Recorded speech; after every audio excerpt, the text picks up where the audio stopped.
volver sobre los clásicos, o estudiar el teatro en su contexto, o buscar en los archivos y entender las manifestaciones del teatro en Nueva Granada, o entender o estudiar las obras poco conocidas, pero que hacen parte como del patrimonio cultural. En general, yo creo que son como esas formas de estudiar esta literatura.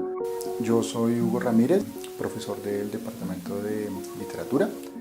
En este momento estoy dirigiendo el Departamento de Lenguas y Cultura de la Universidad de los Andes y tengo un proyecto de investigación sobre literatura del siglo XVI y XVII. Yo estudio literatura hispánica y hispanoamericana del siglo XVI y del siglo XVII. Desde que estaba en la universidad en el pregrado comencé a hacer, pues conocí el periodo, el Renacimiento, el siglo de oro español, el barroco hispanoamericano.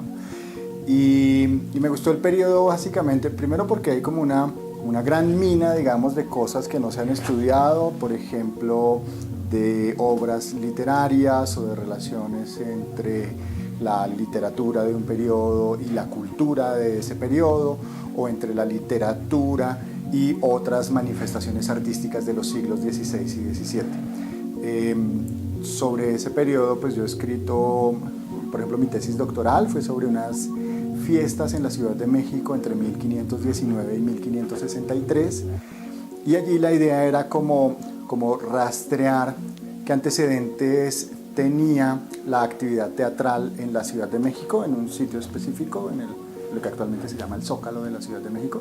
Para estudiar literatura del siglo XVI y XVII uno como que tiene varias maneras, digamos, de hacer las cosas. Una primera, quizás la más común, digamos, es volver sobre textos canónicos del siglo XVI o del XVII, como por ejemplo uno puede hacer trabajos sobre Cervantes, entonces vuelve, qué sé yo, sobre el Quijote. Esa es una forma tradicional, digamos, de estudiar esta literatura. Otra cosa que me interesa mucho, por ejemplo, es el teatro del siglo XVI y XVII.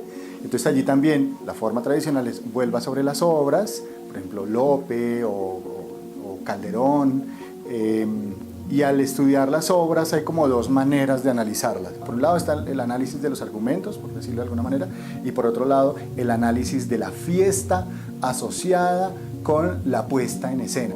Cuando uno estudia las obras puede o estudiar los argumentos, lo que se dice en esas obras, o estudiar todo el conjunto espectacular.